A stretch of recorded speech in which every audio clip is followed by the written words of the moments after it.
Tonight, people in Nampa raised concerns about Nampa School District's proposal to close several schools, because of low enrollment. It was the first time, aside from regular school board meetings, where people could ask trustees direct questions and possibly voice their concerns. Abby Davis was at that meeting tonight. So what are people saying, Abby? Yeah, they're pretty upset, actually. Several dozen people were at tonight's meeting, including parents, teachers, coaches, kids.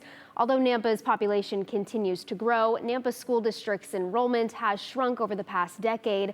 That's because district staff say most people moving to the area are actually moving in their within Valley View School District boundaries and not Nampa School District boundaries.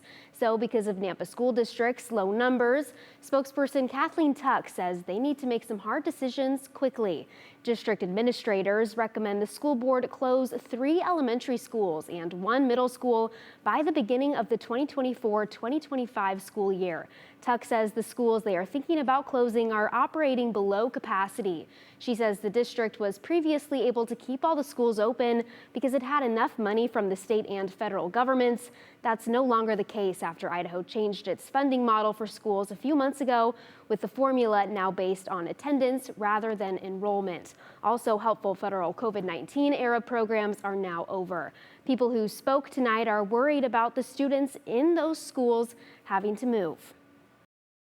Think about the impact on our children, their routines disrupted, their educational journeys abruptly directed. Every time I go to that school, we feel connected to the community. We feel that we're a family and that we have a home here.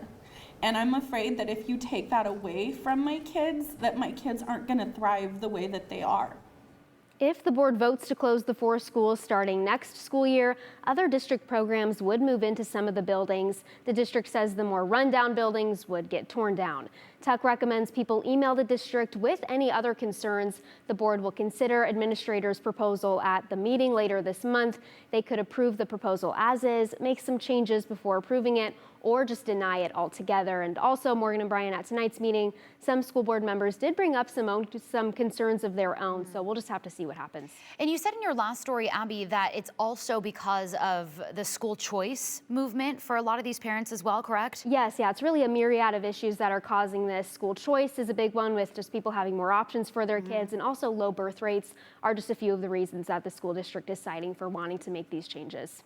Yeah, and older generations moving into that area as well. The thing with choosing to homeschool your children, they don't have to be registered, so there's no way to know a definitive answer if more people are choosing that option. Right, the data's not necessarily there. All right, Abby, I know you'll stay on the story for us. Thank you.